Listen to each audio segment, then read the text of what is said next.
ইসরায়েলের পত্রিকা মারিফ একটি সামরিক সূত্রের বরাত দিয়ে জানিয়েছে, গাজায় সামরিক অভিযান ছাড়া প্রধানমন্ত্রী বেনিয়ামিন নেতানিয়াহুর পক্ষে সরকারকে একত্রিত রাখা সম্ভব নয়।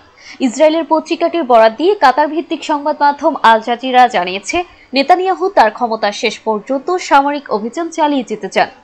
যদিও মার্কিন প্রেসিডেন্ট ট্রাম্পের মধ্যপ্রাচ্য বিষয়ক বিশেষ দূত স্টিভ উইটকফ যুদ্ধ প্রসঙ্গে ভবিষ্যতের সম্ভাব্য শান্তি আলোচনার রূপরেখা দিয়েছেন। প্রতিবেদনে আরো বলা হয়েছে, ফিলিস্তিনি স্বাধীনতাকামী সংগঠন হামাস ইতোমধ্যে নেতানিয়াহুর সব শর্ত, বিশেষ করে 10 জন ইসরায়েলি জীবিত বন্দীকে ফেরত দেওয়ার বিষয়টি মেনে নেওয়ার পরও নেতানিয়াহু নতুন শর্ত দিচ্ছেন।